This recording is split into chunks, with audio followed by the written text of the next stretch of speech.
Hi everyone, it is Wednesday. Today our special guest is Nora. And you're on page 68. I'm on page 68. And I hope you found something interesting to do today. I hope you logged onto a Google Classroom. I saw so many people on there today. Make sure you get on there. I guess you wouldn't see this if you weren't on there.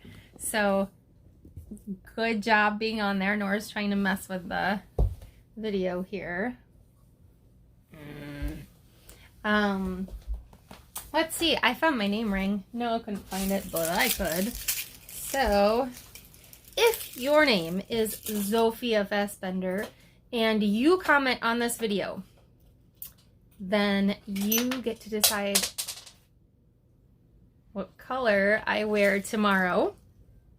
Or at least try to wear. And if your name is Brenton, you are just so popular on this, Brenton. What kind of exercises should Brenton do? 10 what? I'm gonna say 10 push-ups, muscle man. I want to see them. And don't forget to do your flows, everybody. That really moving your body is really gonna help you. So I'm again on page 68 today, and Put new earrings no, you cannot put new earrings on me. Can I put these Love on that me? working from home, Can I put them on me? Yeah, but we're making a video right now. I can listen to it. Okay. Oh boy. Okay, arrival. The new neighbor arrives at the 4 o'clock show. When the truck comes lumbering, oh, I like that word, lumbering toward the parking lot, instead of just saying when the truck comes to the parking lot, ooh, lumbering. Toward the parking lot, Bob scampers over to inform us. Bob always knows what's happening. He's a useful friend to have, especially when you can't leave your domain. We all need a friend like Bob right now, huh? With a groan, Mac lifts the sliding metal door near the food court, the place where deliveries are made. A big white truck is backing up to the door, belching smoke. Another great description. Belching is like burping. When the driver opens the truck, I know that Stella is right. A baby elephant is inside. I see her trunk poking out from the blackness. I'm glad for Stella, but when I glance at her, I see she's not glad at all. You figure out why Stella might not be glad? I bet you can. You're pretty smart. And you understand how people feel. You're very empathetic. So you can tell she's not very happy about this. Stand back, everyone, Mac yells. We've got a new arrival. This is Ruby, folks. 600 pounds of fun to save our sorry butts. This gal is gonna sell us some tickets. Mac and two men climb into the black cave of the truck. We hear noise, scuffling, a word Mac uses when he's angry. Ruby makes a noise too, like one of the little trumpets they sell at the gift store. Move, Mac says, but there's still no Ruby. Move, he says again. We haven't got all day.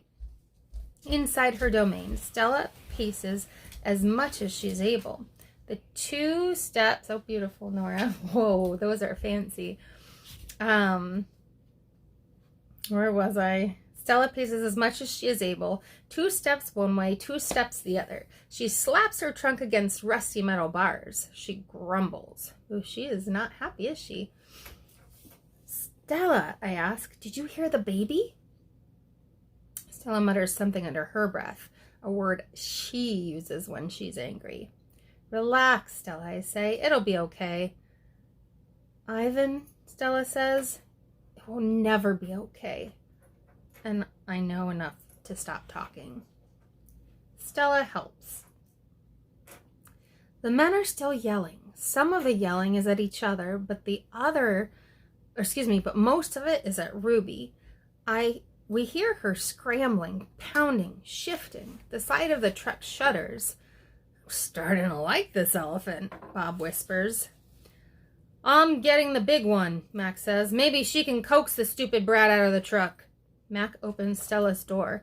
Come on, girl, he urges. He unties the rope attached to the floor bolt. Stella pushes back, nearly knocking him over. She rushes as best as she can, limping heavily toward the open back door of the truck. She catches her swollen foot on the edge of the ramp and winces. Blood trickles down.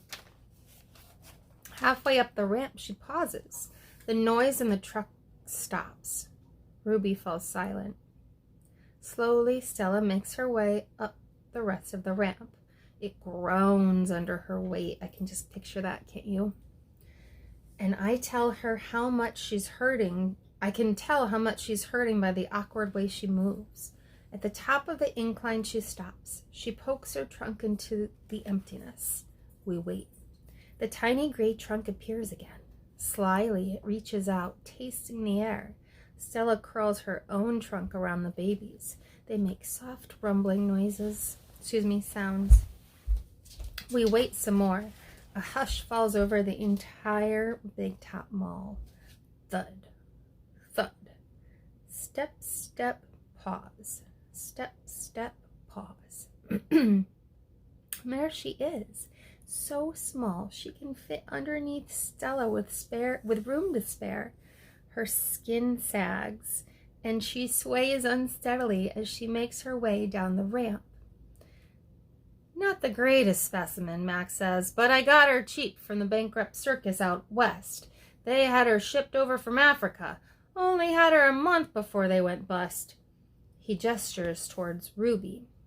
Thing is, people love babies. Baby elephants, baby gorillas. Heck, give me a baby alligator and I could make a killing. Stella ushers Ruby toward her domain. Mac and the two men follow. At Stella's door, Ruby hesitates. Mac gives Ruby a shove, but she doesn't budge. Doggone! Get a clue, Ruby, he mutters. But Ruby isn't moving, and neither is Stella. Mac grabs a broom. He raises it. Instantly, Stella steps in front of Ruby to shield her. Get in the cage, both of you, Mac shouts. Stella stares at Mac, considering.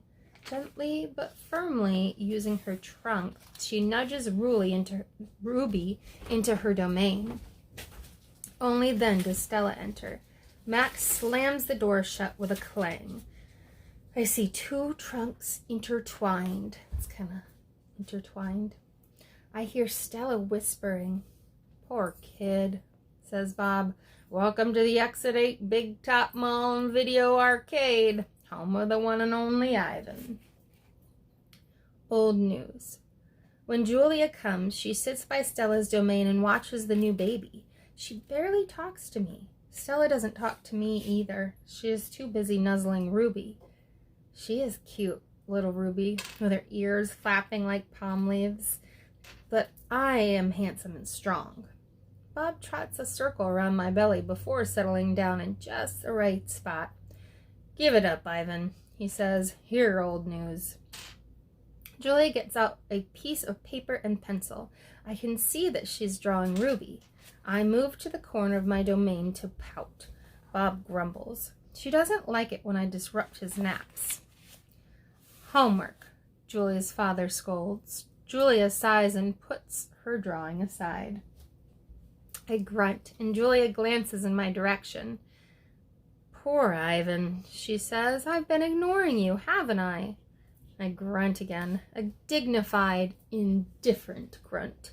So indifferent means that you don't care. And dignified, kind of proud, I suppose. Julia thinks for a moment, then smiles. She walks over to my domain to put the spot in the corner where the glass is broken. To the spot in the corner where the glass is broken. She slides papers through it. She rolls a pencil across my cement floor. You can draw the baby elephant too, Julia says. I bite the pencil in half with my magnificent teeth. Then I eat some paper. He's acting out a little bit. Tricks.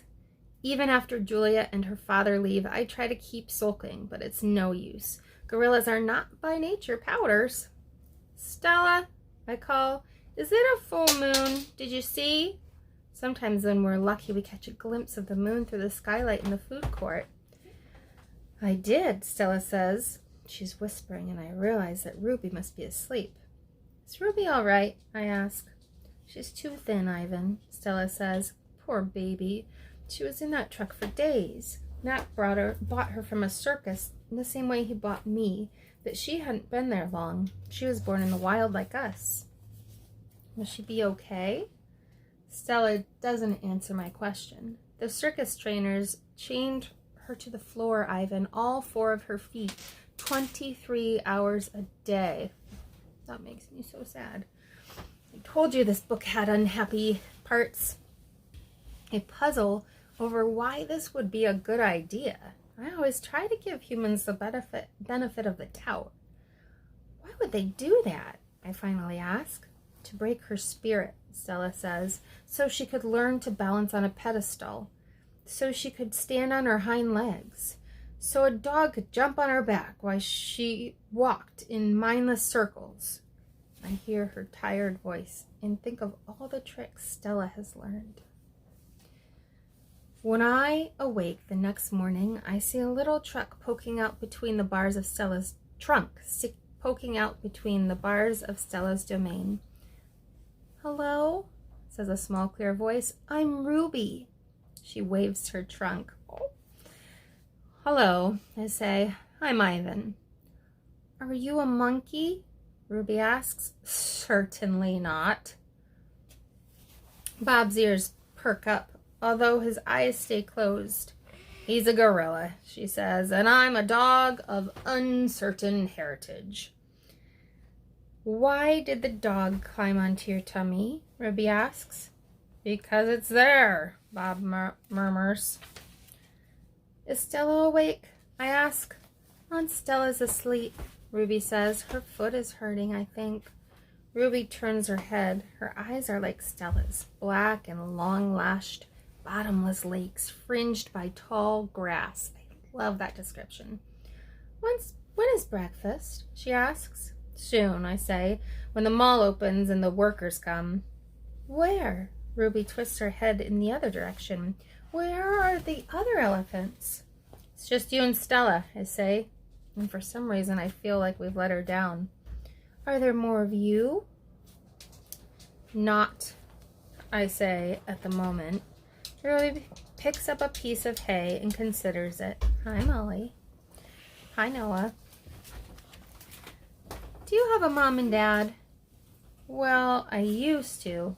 Everyone has parents, Bob explains. It's unavoidable. Before the circus, I used to live with my mom and my aunts and my sisters and my cousins, Ruby says. She drops the hay, picks it up, twirls it. They're dead. I don't know what to say. I'm not really enjoying this conversation, but I can see that Ruby isn't done talking. To be polite, I say, Molly's licking my hair dryer. To be polite, I say, I'm sorry to hear that, Ruby. Humans killed them, she says. Who else? Bob asks. And we all fall silent. So that is, I'm leaving off on page 82.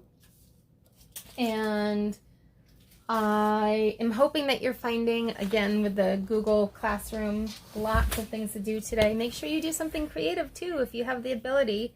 Nora's hand. Nora made us all lovely necklaces today. She had some beads, and so she made necklaces. Even Molly got one, although we don't know where it ended up.